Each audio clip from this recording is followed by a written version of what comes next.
here. I should have something like 5. Could you raise your hand if this is the first time? 1, 2, 3, 4, 5. Yes, yes. Could I ask very quickly how you, we know one of Marilyn found out through one of our graduates. How about yourself? Oh, through Ken. Okay, very good. Job fair. Went to 2 different job fairs and met somebody from your organization. Job fair, bravo. Okay, Ken is working those job fairs. A friend. Oh, a job. A friend, very good. Word of mouth. Meetup.com. Meetup.com, which Ken manages as well. So many thank yous to Ken for all the new people coming in. And I want to introduce both myself and the organization briefly. I'm Gerald Skinner. I'm the executive director of 40 Plus. Now we're an all-volunteer organization, so it sounds like a big title, but frankly, it's a lot of work. not just a big title. And I do want to make sure that you know a little bit about 40 Plus. 40 Plus is a nonprofit organization that has existed in Washington, D.C. since 1953. And if you can imagine, many nonprofits have a hard time existing for even 5 years, let alone about 64 years we've existed. I think this says a lot about the organization, especially since we see that it's an all-volunteer run, top to bottom, okay? And so I hope that you will become part of the 40 Plus family. I want to announce the fact that we are having our annual member meeting and dinner celebration on Wednesday, March 29th. You can go onto the website to learn more about it. The important thing about that is that it's like a class reunion, only a whole lot of classes getting together. It's a great networking opportunity, and I hope that you will consider going. And then we're having an evening event this Thursday night, and we're very proud to showcase one of our graduates. His name is John Wilhelm, and he's really a very wonderful success story because he was able to get a job about 1 month or so after the course, the job search training course, or our career transition skills course that we call it. And John has some great insights on how we can apply sales principles and metrics to our job search. I hope you consider coming to this as well. Okay? Again, that's this Thursday. And it's 10 essential metrics for a successful job campaign as a part of our Networking with Purpose series. Okay, well, thank you so much again for coming, and I want to introduce Ken, who's going to introduce in turn our speaker. Thank you. Thanks, Gerald. Thanks very much. And thank you all for coming. We appreciate it. Hopefully this will be a great way to start your week. Karen Sadowski is here with us today. Karen is the CEO of KMS Associates, and she's been in that role for nearly 30 years. She's passionate about your success, bringing the right fit of people and companies together for synergistic opportunities to grow, evolve, and achieve their goals. She delivers to the recruiting process customized solutions and a commitment which promises results of aligning passion and purpose to both sides of the hire. She's actively involved in coaching individuals and groups in the branding of their talents and accomplishments on their resume, in the job search, and throughout the interview process. Her specialties include legal positions, lateral associates, paralegals, firm management, as well as nonprofit roles from director of development, fundraising, and other opportunities in the nonprofit community. Her background includes working with Fortune 100 and Fortune 500 companies, associations, and also nonprofit organizations. Previous accomplishments include assisting a startup in personnel search, where she was involved in business development and recruiting mid to senior management and support roles. She's previously had entrepreneurial roles in the search, service, and career counseling industry. She received a master's from Georgetown University and a bachelor's from the University of Miami. She's a frequent speaker here in the Washington area. Many of you may have seen her at other venues. We're very happy to have her here. I think for the first time here at 40 Plus. That's right. Karen, take it away. Thank you very much. Thank you. Ken, I have just one question. The thumb drive. We're running from the desktop now. Okay, so.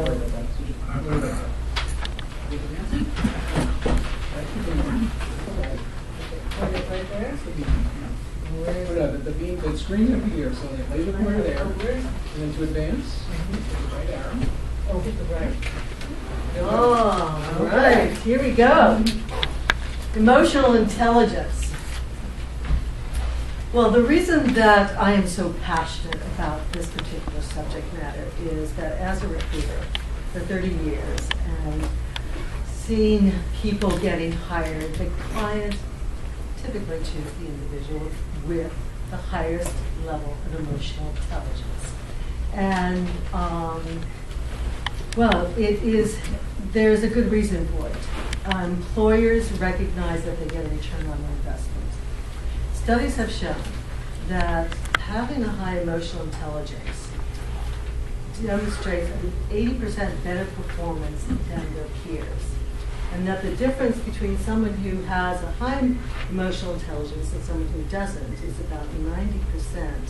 And they're going to have those with a high emotional intelligence will have success. So I want to share with you what it is you need to know and do to develop that emotional intelligence and to get that job. So I'm getting used to this. Oh, here we are. I already did it. Wow. Well, emotional intelligence, I'm going to have to need to stand over here so I can see it. Emotional intelligence this is a paradigm by Dr. Baron. And I selected his paradigm for emotional intelligence because he was actually the forerunner, the frontier in developing this. And in addition to that, he has developed a assessment plan that can determine what level and where your emotional intelligence is at. So when you have a paradigm and you have an assessment tool with a high efficacy rate of accuracy, well, that's a good thing. Companies can give this to employees and their leaders and determine where they are on the emotional intelligence line. Because again, it is an indicator of how successful you are. And also, when you take a homogeneous group, and I work with a lot of law firms and attorneys, they're all in the genius category. You know, they've got high IQs, and there are the all-stars within those groups as well. And what they have found is that even amongst all these geniuses, the all-stars are those individuals with high emotional intelligence. Well, what is emotional intelligence? Well, emotional intelligence is a set of skills, social skills, interpersonal skills, and the ability to perceive ourselves and express ourselves in a way that we can recognize not only our emotional states, but the emotional states of other people. We're able to maintain and develop relationships. People are drawn to us. We have the ability to relieve stress. We're compassionate. People are compassionate to one another. They're team players. They're collaborative. And it is all those skills that you think about when you say, well, that's a great person. That's someone I want to be with. That's someone who I like to work with. And that is a reason for their success. So on this paradigm, this is really could get very in-depth. And with only less than an hour now left to discuss emotional intelligence, I'm going to focus on self-perception and the areas of self-regard, self-actualization, and self-awareness. Has anyone seen the movie The Pursuit of Happiness? Is that it? Just a couple of people? The one with. This was with Will Smith. It was a yeah. true story about Chris Gardner, who came from, very little income to becoming a very successful stockbroker. Now, for those of you who haven't seen it, a good indicator, and I can see this when I meet people who have a high emotional intelligence, they have a sense, they're happy, there's a sense of well-being, they're fulfilled. and there is an energy that you can feel about them. And as Will Smith is walking down the streets, he sees this beautiful car, and a sports car, and that's what he wants. He wants to be there. However, for those of you who haven't seen it, we won't go too much into it. In order to get from where he was to where he ended up, he had to actually hit rock. All kinds of things have happened to him. We saw the movie. And he finally got an interview, found out he had an interview when he was in the men's bathroom and showed up and got the job. So that is what happens to people when they're going through change is there is first and foremost an internal change and a lot of restructuring that goes on. So if you set a goal for yourself, be prepared that you might have to go through a lot of change. And it's not always pleasant. I've been in business for 30 years. I've been through 3 recessions. You know, for me, it's like unemployment every day. And then going to recession, it's a lot of, wow, it's really a lot of challenges, to say the least. So I am wanting to share those, how I overcame those challenges, what I experienced, and help you, inspire you to get to your goal.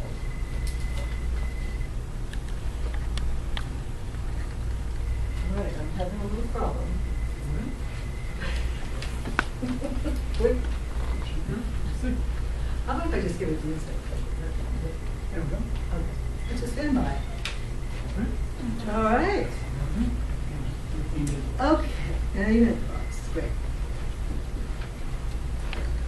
I get a little grace period since it's my first time. That's right. Thank you all. No problem. Okay, so we're starting with the awareness of your emotional aspects, endings, and transitions. This is really important. You know, the lucky people who make changes are those who get a call from a recruiter. I got a job, and you're just about, oh wow, that is my best day. And or you send in your resume and let the recruiter know this is the type of job I want, and you get a call. Then the next group of people are those people who are in jobs, and they've got a gag leader, and it's about exhausted with the boss. They need to make a change. And it is time to start transitioning as well. And then there are those who, you know, have lost their job. That is a state of really shock, awe, grief. In every one of those stages, you need to allow for those emotions to come up. If you don't address them, they're going to linger, they're going to keep you from where you need to be. So that is important to address those emotions as they come up. And it's not pleasant. You're going to need to write it out, but I'm going to help you with that, how to get through that. And you know, how to get to the point where you have eliminated it so much that you feel that sense of security again.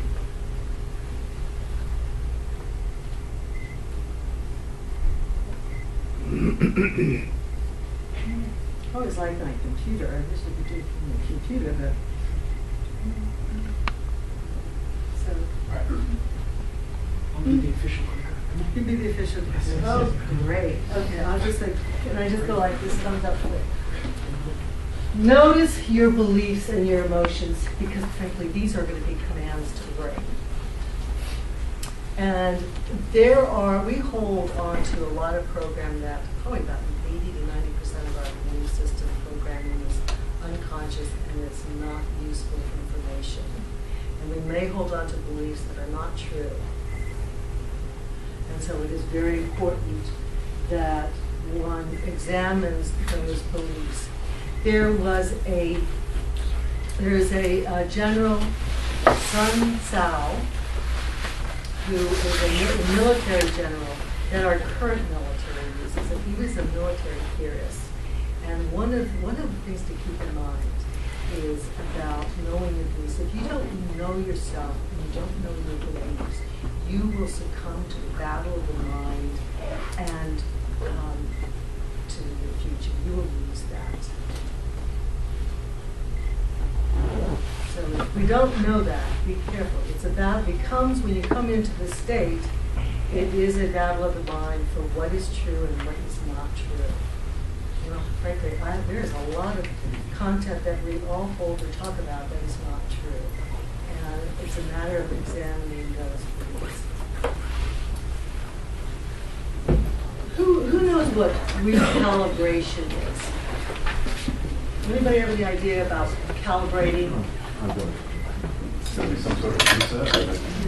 And yeah, it's a reset. So you have, when you get on the scale, you want to make sure it's at 0 and not at 10, so you don't feel as though you've gained weight. So you're going to go through a period of recalibration.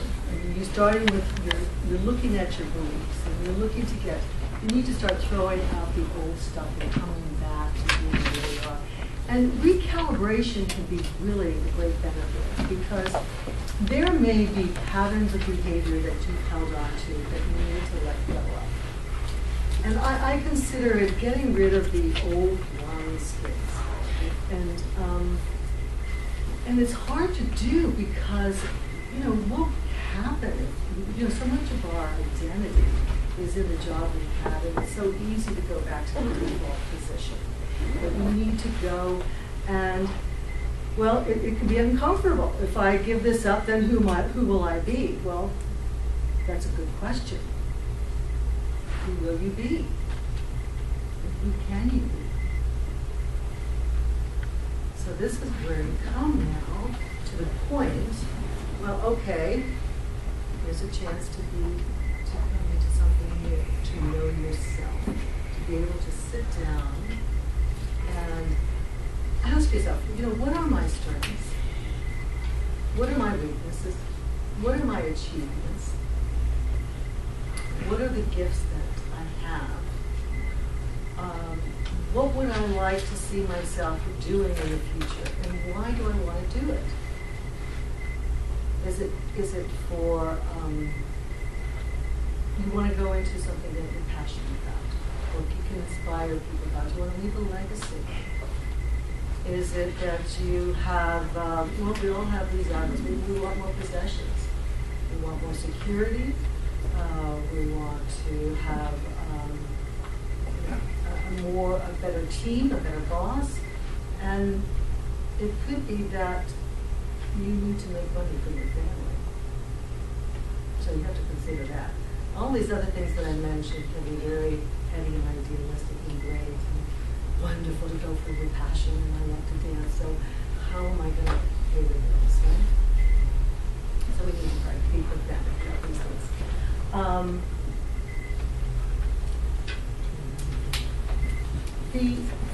The other thing is that when you get into this phase of transition, it's like a limbo. You may not know quite yet, and that's okay. There may be some uncertainty about it. It is a time to start creating a vision, or at least start writing it down. It may or may not, you know, things can change. But there is a lot of truth to the biblical verse. Without vision, man will perish. And why do you think that is? Anyone comprehend that, why that would be the case? Because there's no direction pulling you for progress in a certain way. Right. There's chaos. And you want to take yourself, which can, at that time, during this transition, it can be chaos. You want to take chaos to order. So it's important to have a vision. It's important to consult with other people who are not able to always see our blind spots. We all have them, and we need one another. And to be with people, and fellowship, and to be with people, and that is very important.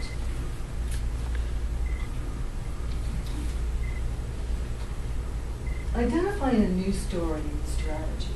Well, that goes along with the old self.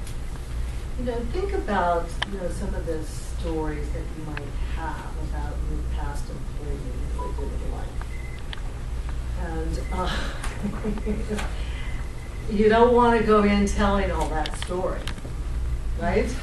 You don't want to be making making your elevator speech about, you know, the old story, and sound like you're either whining or complaining or slandering or whatever. So you need to come up with a new story, and it's a good thing to have a new story about yourself. Wow. I could say for myself in those times when I've made those transitions, that the news story is that, you know, I've had so many challenges, but I've gained so much knowledge, I've gained so much experience and so much strength, and I have been through that, been so well grounded more and more. And so these are your you need new stories. Don't go into the past and get hung up on the old story, the old person. Remember, you are changing. You are going to a better version of yourself. And that may, again, require a new strategy as well. Because, you know, going to the default and just, you know, taking the old resume out and sending it, you know, online and hoping and praying that, you know, if you send out the laws of probability, if you send out 1,000, you got to get at least one. It's like slapping more spaghetti on the wall and hoping it sticks.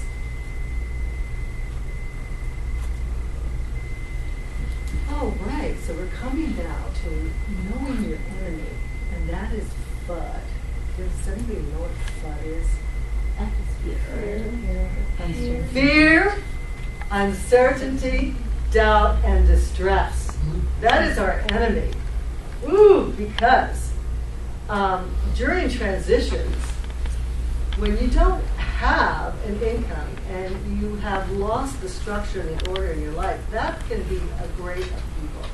And those things can cause us to go into that, to have fear.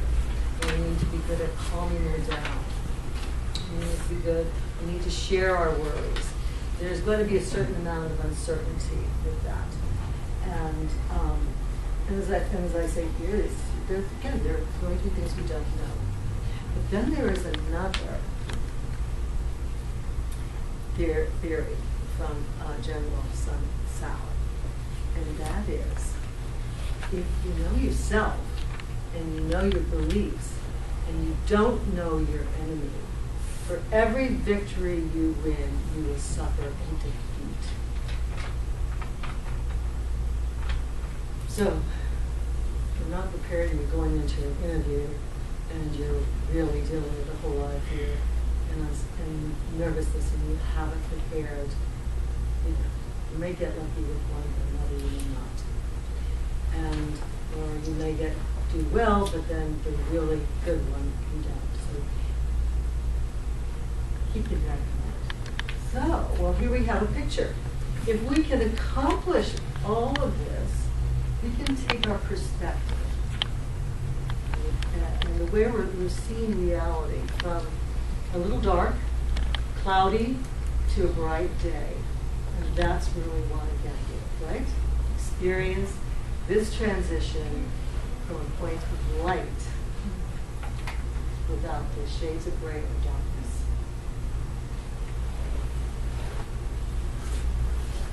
So we're going to put FUD. Oh, and by the way, just FYI, here on the last one. A good book to read, I want to recommend, Necessary Endings.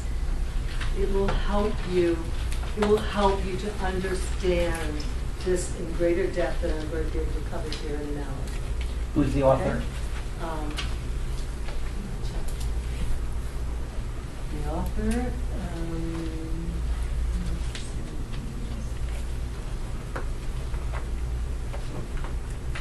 Henry Cloud. By the way, will we be able to get copies of your presentation? See, like this, It's a positive. I'll talk to Ken about this. Okay. Okay, so we're going to take FUD, which is really all under the, I put under resistance. Another book that I want to share with you that really helps you with resistance as well, to go beyond, is Lynchpin by Seth Godin, Godin. And it's a very good book. If you want to get right to, if your issues are resistance and you need help, you can go there. You can practice some of these techniques that I'm offering you because they've all worked for me. There isn't one that I haven't tried. They're not going to all be on here. But I hope that you can at least take one or two. Things that I thought were, I'm going to give you the best. The first one was necessary or Oh, Necessary Endings by Henry Cloud. Very, very good book. Oh, a great book for people in transition. I loved it.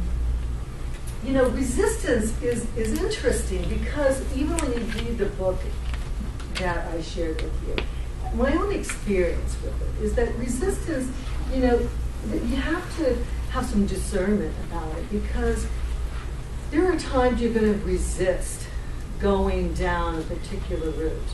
I just, after the recession, resisted going back to the legal environment. I just, oh God. I want to go, everybody else went everywhere else, and I tried to go everywhere else. But there was a resistance I had, and I had to move through that because underlying that resistance was a lot of pain. You know, the loss that you experience, you lose your job or the loss in the Great Recession, there's a lot of loss. And so, you know, then there is the resistance of, well, I don't want to get up in the morning. You know you should. You've got to start setting a schedule for yourself and some structure. And you might look at job opportunities and say, I want to resist this. But you need to be very discerning about your resistance. And this is why it's so important to, like you, to examine your feelings. This is really important because you have corresponding thoughts there. And all of those feelings that you get are information. And you know, it could be that you start to develop a self-esteem. Maybe you expect that you needed to get this job, with a new job within 3 months or 6 months. It doesn't happen. What happens? You start to get discouraged. Your self-esteem starts to go down. You get a little bit more scared, you feel more uncertain. And that is very, that's time when you need to realize, am I feeling discouraged? Am I feeling disappointed? And then you go and you start to negotiate a position of being an observer of those feelings. That's what we're going to get. And you're going to start asking questions. And so there is going to be fear.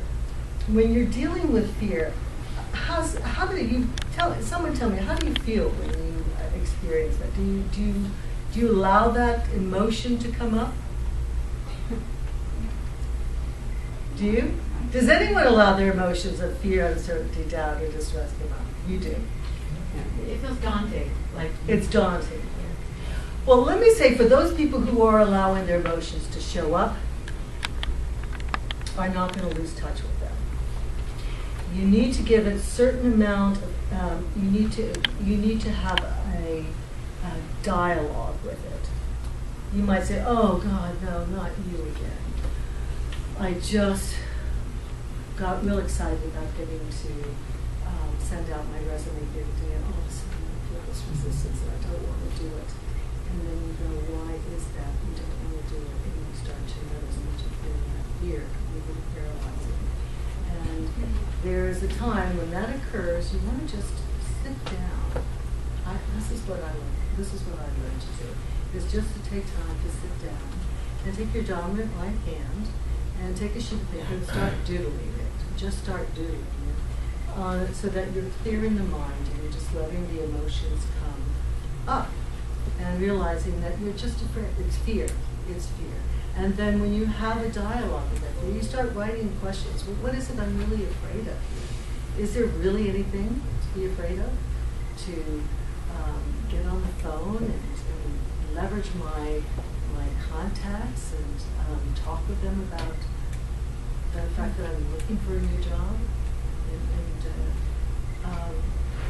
that will discharge it.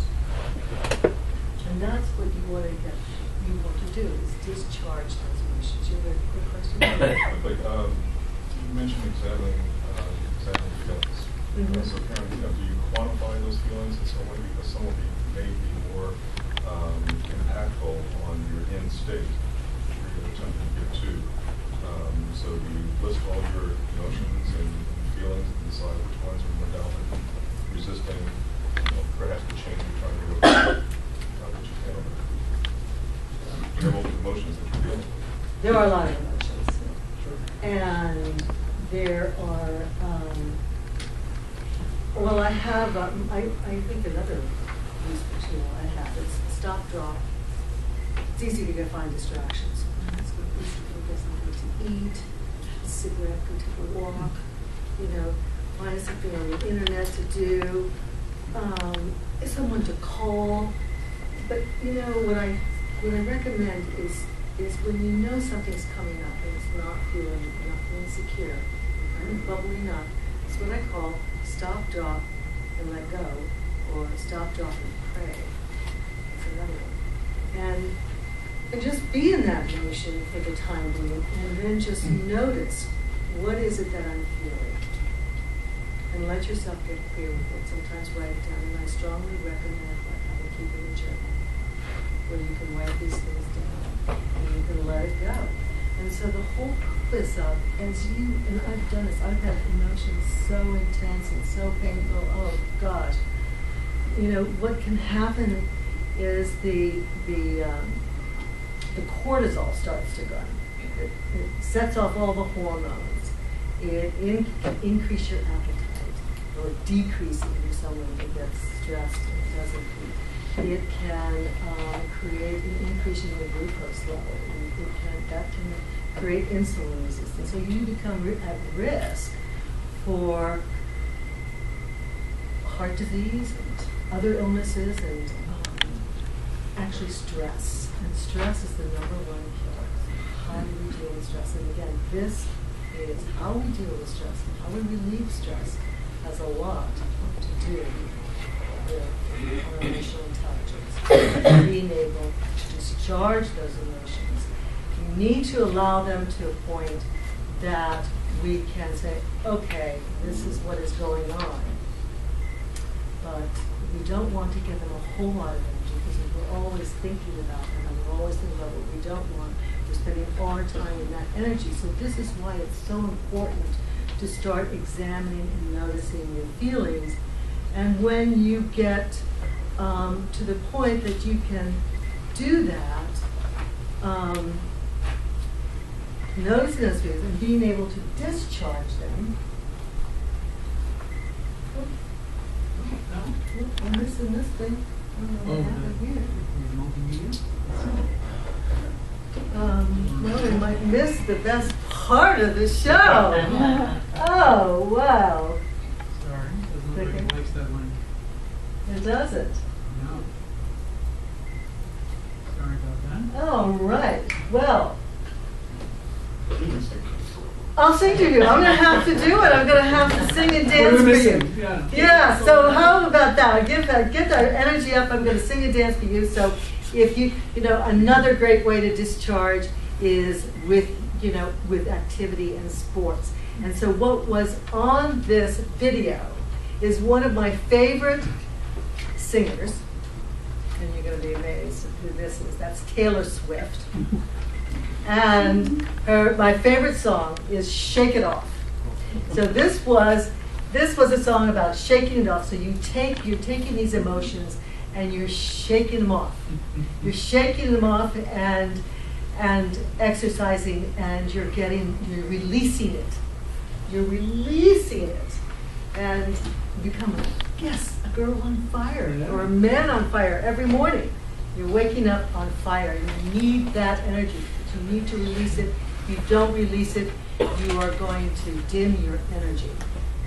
Walking around depressed, cowered over, and all this body language that comes about with these heavy challenges, and it changes the countenance, and again, you can sometimes get swallowed up in it, and you can't even see the bark on the trees in the forest of the trees. So I strongly encourage that. And the energy is going to be so important for you, because it's not only going to give you some, it is what is going to get you that job too. That is important. When I interview candidates, the first thing that I notice as they come in is their countenance, their energy level, and how their presence is.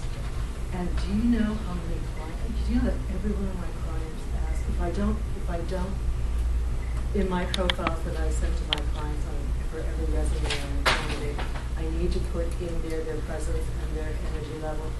That's how important it is. And they like to see that energy. So I want to just encourage you to keep that in mind, and keep the emotions flowing, and hopefully you don't get stuck, and you can work them out, and you can notice your energy at all times and be observant of those beliefs and that energy level as well. And then I have here walk in wisdom. Wow. That's probably easier said than done, huh? But if you can get really aware of yourself, and you know that, in fact, what you're doing right now, when you should be handling some research and targeting clients, is making a phone call to a friend, because it's a lot easier in this company. That's not walking in wisdom. You need to move through that veil. It's really important. So it's again overcoming the resistance, and it's harder because sometimes it can be very paralyzing. But the more you do it, the easier it gets. The more you shake it off, the more fluid you are, and the more confident you become, and the more excited you get. So that fear turns into excitement and enthusiasm, and that's when you know you've made it to the other side, because really underlying excitement is some fear, and there is enthusiasm on the other side of it. That's where the transition is. And the amygdala, that is a part of the brain. In fact, Lynchburg talks about it. It's related to the limbic system. It's really the center for your emotions, your behavior, and your motivations. And it doesn't know the difference between positive and negative. And it's something that if it gets set off, it sets off all the nerves and the hormones, and you just feel like you're going out of whack with that. And so that is very harmful. That can be very harmful. It can also be very good if you're in a dangerous situation and you need to get out quickly. You need all those hormones and adrenaline to get moving. If you find yourself, with a bear coming after you, you gotta run. So be aware of that. That's a physiological response. So it's not all. I mean, yes, there are beliefs, but it's important to know, and I know enough about having a healthcare background, I was a nurse, that that limbic system can be harmful. If it occurs too often, I'd say a doctor. You may have, if you have had any trauma, any post-traumatic stress, that will set off the limbic system, and you're going to need to take care of that. Just FYI, it really shouldn't go that far. If it does, then I would seek professional help. Now, the last one, it's As you can see here, overcoming resistance is all about renewal. It's an acronym, as you can see. Did I highlight that right? Oh. Renewal? See? Yeah, renewal. Resistance, examine, negotiate, experience, work. Renewal. So think of resistance as renewal. We're going to be renewing ourselves every single day as we go through that and going through a transformation.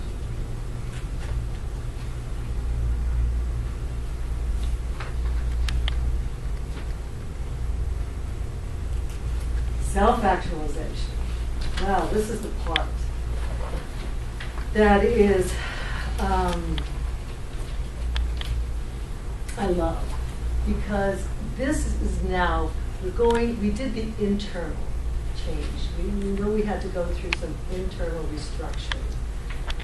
That, I think, is a lot harder than what we're coming to right now, which I consider to be the external. This actual self-actualization. Wow, if we can get through first, seconds, breeze. So, shake it off. So, starting with your resume, your branding is very important.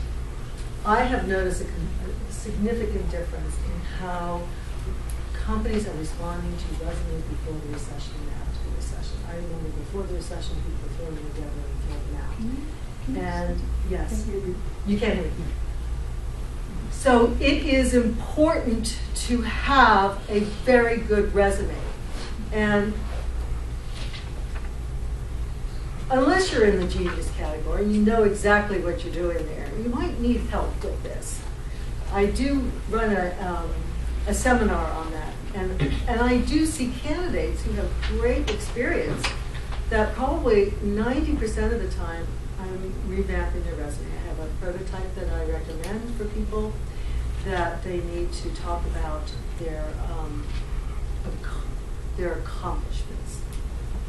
And when they do their summaries, we don't need 6 adjectives saying that you're self-motivated, dynamic, intelligent, exciting professional. Well, that doesn't tell me anything. You'd be better off just saying, I see this a lot, where they're trying to really give it those, that oomph. And it may be just better to say successful track record of accounting for over 20 years. Although I tend to leave out the years because ageism does exist. That's a whole other subject. But writing a good summary is very important. And including a couple of accomplishments in that and the fact that you're transitioning, you don't need objectives anymore. But most important about self-actualization is that resume is going to brand you. And a lot of people, I know I've seen a couple of candidates, even just recently, who've had excellent experience and who have just a poorly done resume, and they've been looking around for a long time. And we redid the resume, made a huge difference. In fact, for clients that are looking for that type of a candidate, I wouldn't even send it in without a perfect resume. So if you get a headhunter to help you, otherwise, Career Network Ministry here, they help you with resumes all the time. Always look at it from your challenge, the action, and the result, and when you write it down on the resume with bullet points, start with the result. Increase profits by 50% by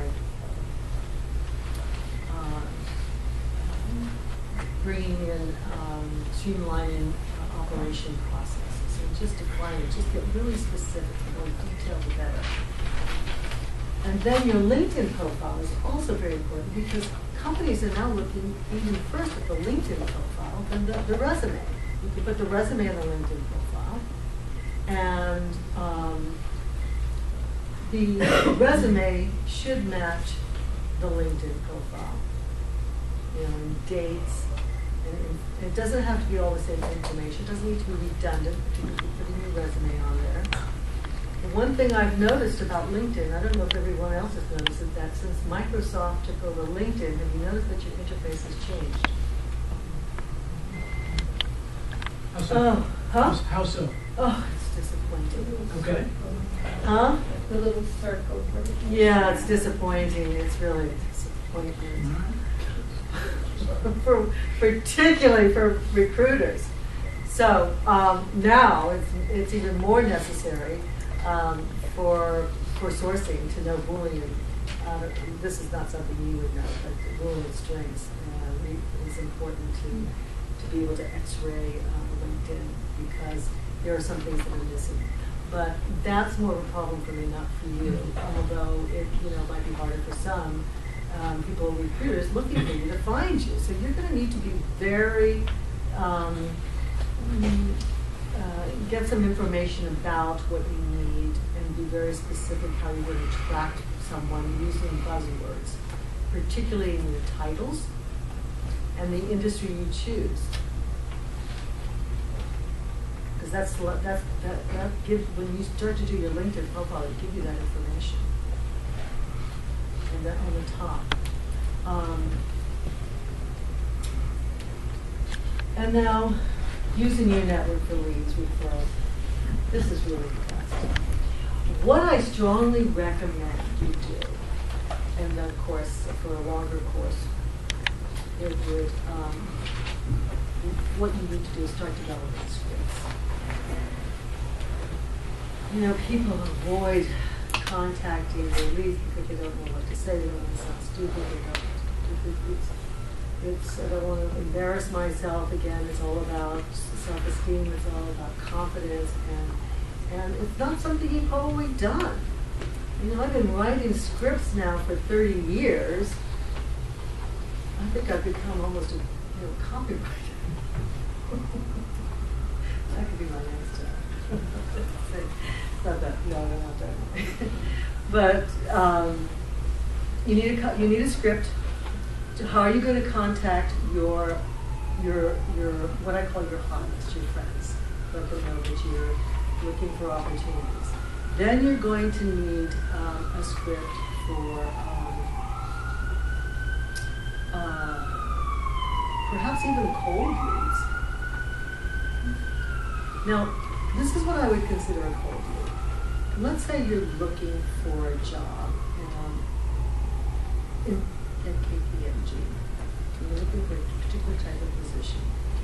You can go online and you could key in. You can do some advanced search. You can key in KPMG and the level of the financial analyst, and you can see who's there, and you can connect with them, and then you might even find that you can start a dialogue with them and have coffee with them. Get them to know you and get them to submit your resume to the HR. Do you know what a big difference that is? My daughter here just recently, she's looking for a job, so she had asked me for some help here, and she's looking in one direction, but circumstantially, another opportunity came up for her to go with a totally different, out of the blue type of. She's going into social aid, and here was something to go with the big Fortune 500, starting at the bottom in the customer service, and I said, well, that could long-term be a better career for you.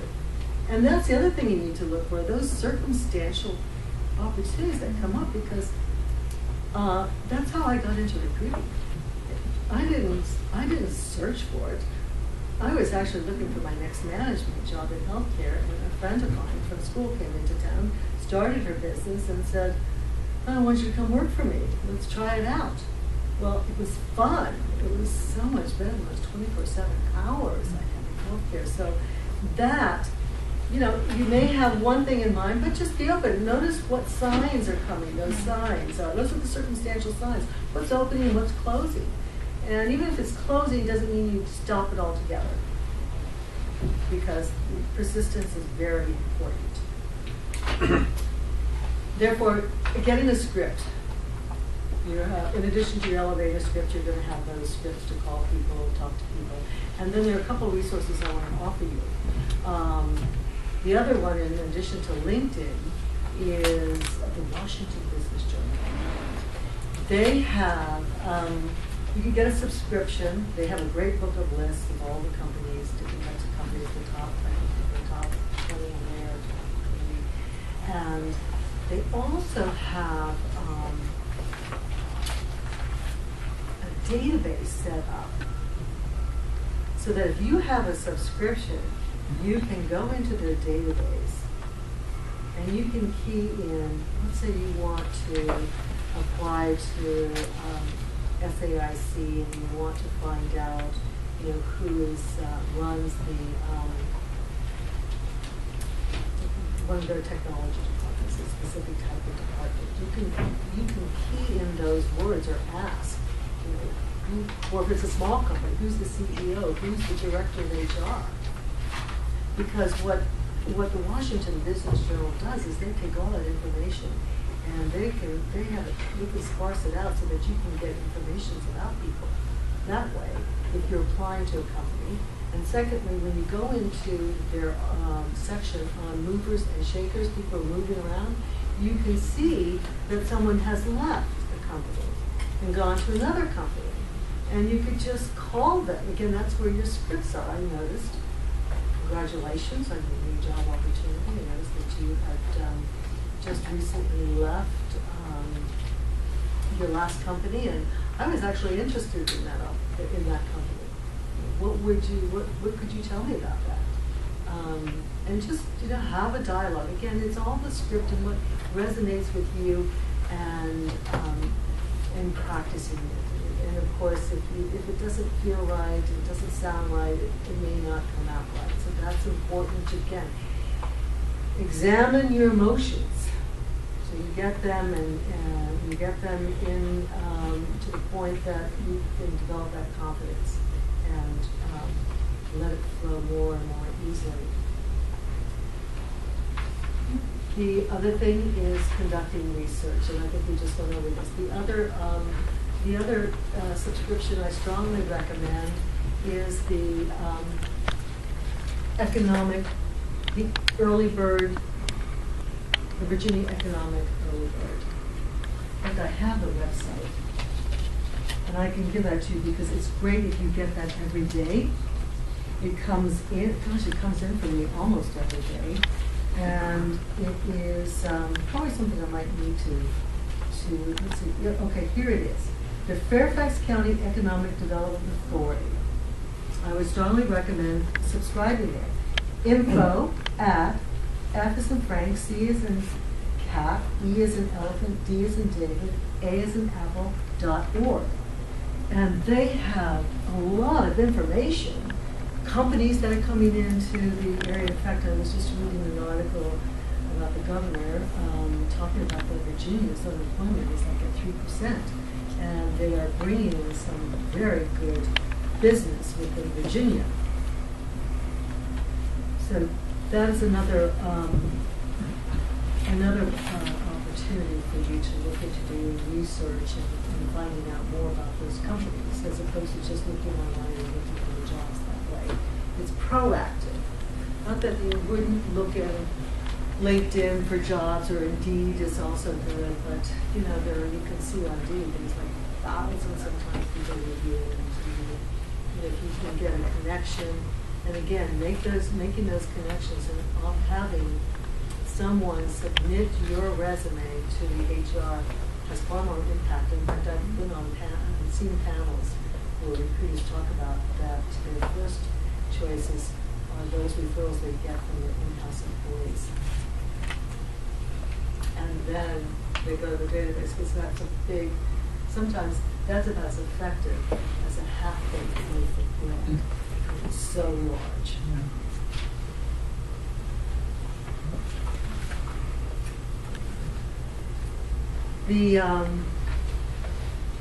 Have you heard of STAR?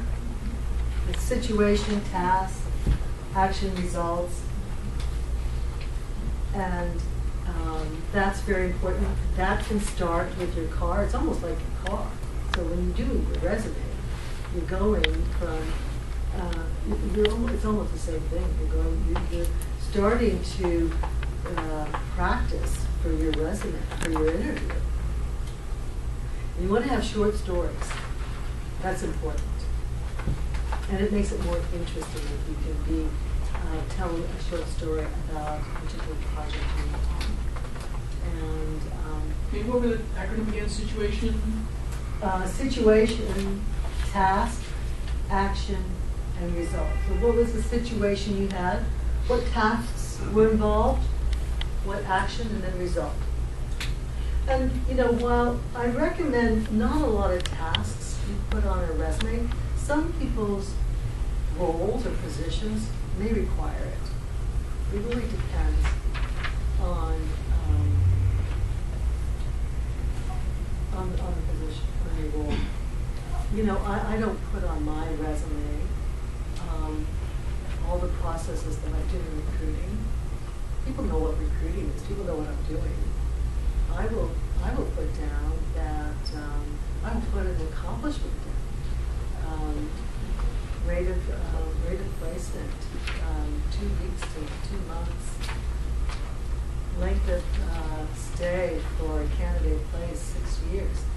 People, and that's demonstrating the return on investment. Now, if I could actually put that return on investment of all those people in dollars and cents, that would be more impressive. But that is the type of a resume that you need to gear towards. That's an example of accomplishments. I want to see that it's a visualization of your performance, and you can put it down into your accomplishments. And the same thing on the interview as well, and segue into accomplishments.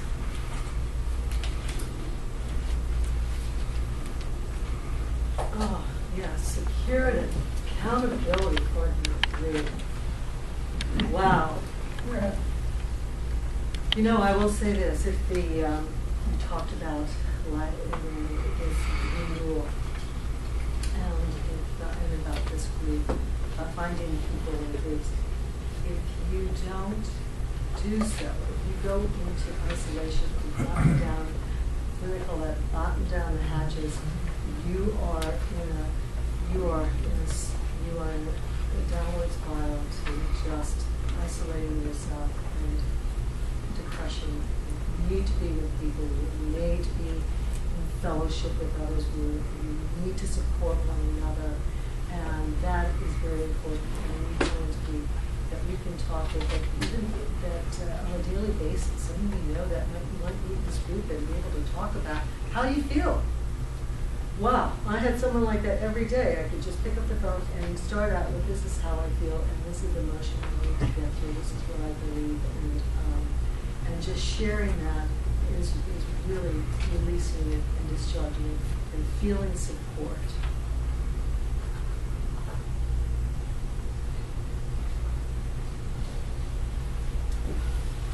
Again, we're talking about sourcing, connect with people on LinkedIn. It is so important to look for connections within your own industry so that you can, again, be able to call on those people and have a cup of coffee with them. Get those connections going. How many people know how to use LinkedIn to source? I mean, to do an advanced search, to find out who the hiring manager is for the company you want to apply. I mean, how much more impressive is it to say, instead of saying, dear hiring manager, to get on LinkedIn and find out who the director of resources is, or who's the HR manager, who's the recruiter.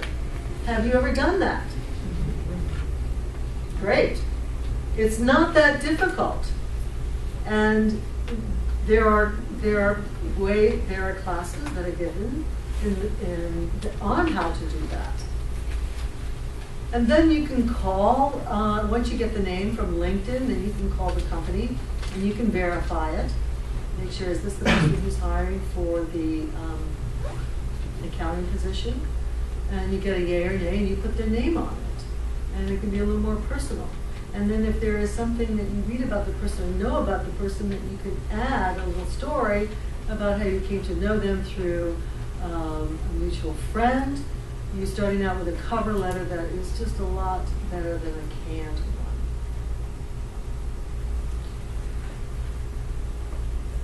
So So looking at this, I have another acronym up there. Can you see that? What self-actualization comes out to be? Success is success. Yes, I try to. It's. I might need to start out. Self-actualization is success, and then we go through it that way. But that's what goes. If you follow all this, this is the list to success, and if you follow that, you will experience it. Well, I see now that we've reached the time for a Q&A. Oh, one left. I just want to show a couple. We're going to need to have to skip this one. Oh, yes. Showing up. This is one last thing I want to share. Second one.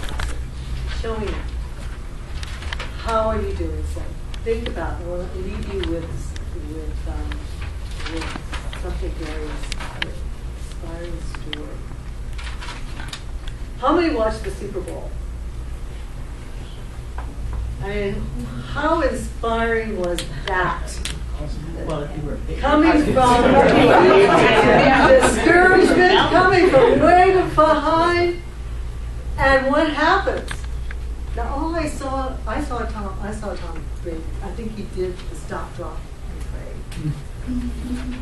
I really do believe he did the stop, drop, and pray, because then he got up, and there's another saying that a sudden, powerful offensive is your greatest defense. It can be done. So he had obviously think of all that pressure and emotion that was laid upon him, and he just got up and led that team to a victory. That is remarkable. That's inspiration. That gives us hope to know that we can do the same thing.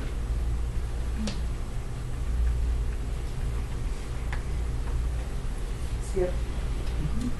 This is something I'd like for you to take down if you're interested. It's important to stay optimistic. The how of happiness, because as I mentioned, emotional intelligence, people have a great sense of well-being, they're joyful people, they're happy. So there are some things that we can put, if you can pull this off, put it in your bathroom, or leave it on your coffee table, or somewhere where you can read it over. And they're simple things. They're just simple things that really can help you internally as well. Okay, questions and answers. Yes? First, I just to ask you about when you were talking about sourcing on LinkedIn, and you talked about finding the HR manager. Could you talk more about finding the hiring manager? I don't want to dwell on it, but I don't have success when my resume goes to HR, it dies. So I need to go into a hiring manager who advocates or evangelizes for me.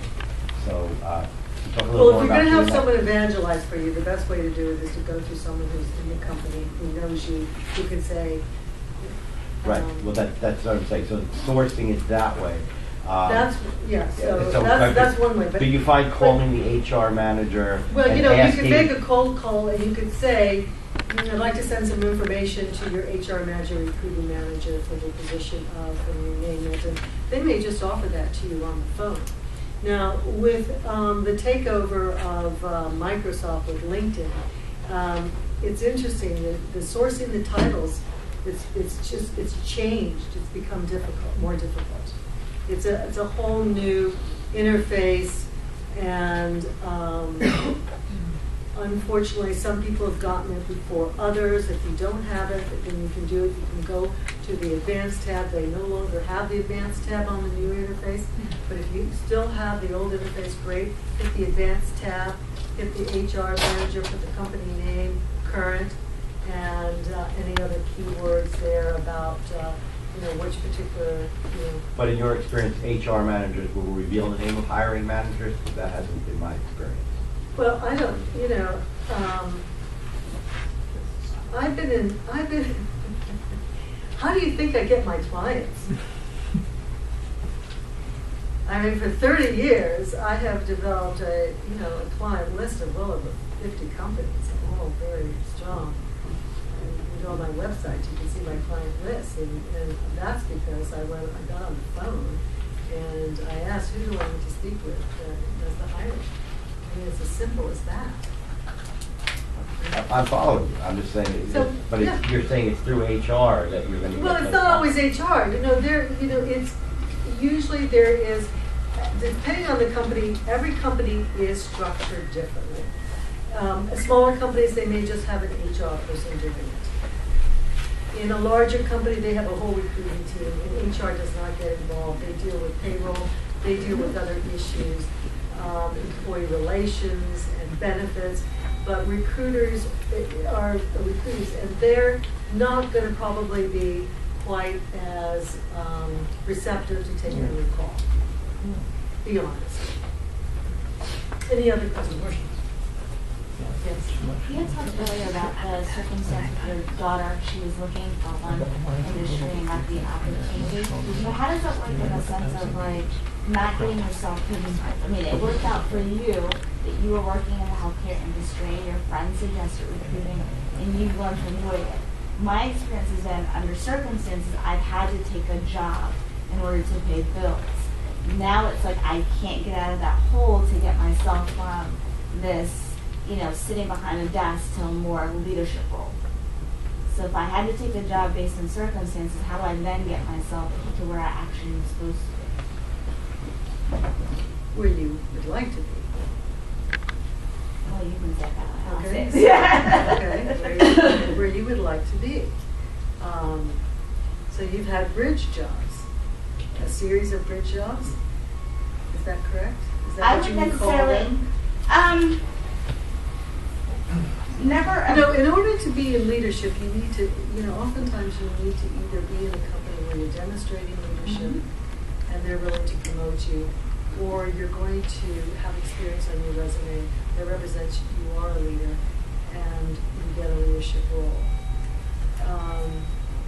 It's strategy. And, there is something else you mentioned there. How do I get to where I'm supposed to be? That's pretty strong. Maybe that's a pretty strong statement that you might want to.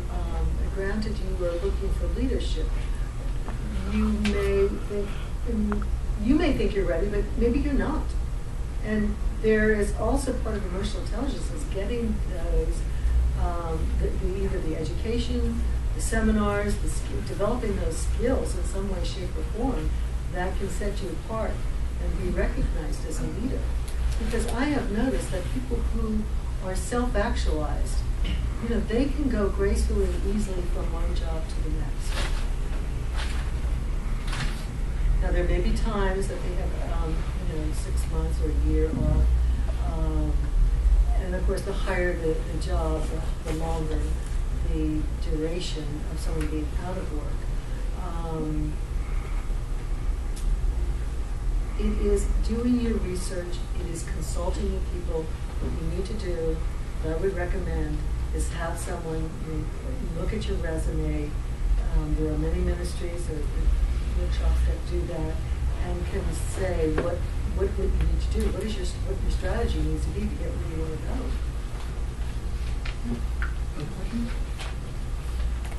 I have a comment that could go in relation to that, and that is just a little success story that I have. Great. Where when I was very young, many years ago, I happened to have a next door neighbor who was a recruiter. And we went, I didn't know this, and we went to welcome them, the couple that moved in next door. And through her friendship, she suggested that I apply to Colgate-Palmolive as in marketing, as a marketer. And I explained, I don't have a business degree. I had a psychology degree. And she said, not to worry. Of course, this is in Venezuela, in the good times. But she told me not to worry. What they want is someone with a good education that they can mold, and they will take it from there. They're going to mold you and teach you. So I did get the job, and that was, it was either circumstance or, by a gift from God that I happened to be a next door neighbor to a recruiter who knew the marketing director at Colgate-Palmolive, suggested that I apply, and I got the job. So I think that's what you're meaning. Yeah, well, there by- are divine appointments that you have in life that are going to take you to where you want to go. And sometimes we don't even know that we're going to go there. As Cheryl didn't know. My daughter didn't know. And she may not even go there. I didn't know I'd be here. You might need to be just a little more open to what's opening, what's out there. And again, I would strongly consider consulting and having a strategy. Yes. What impresses me most about your story, Cheryl, is that where your motivations were. You went over to welcome the family, to be generous and big-hearted. It was not to see what you could get, but to see what contributions you could make. And in turn, maybe there was some kind of a divine or karmic Well, synergy. that is the New World Order since the recession. It used to be when we were in the Clinton days, it was, what's in it for me? What's in it for me? And there was so much about that. And now with the new order, particularly the millennials coming up, it's what's in it for others. And the millennials are particularly geared in that direction. What's in it for others? How can we contribute to not only, how can we contribute to the community as well? Right?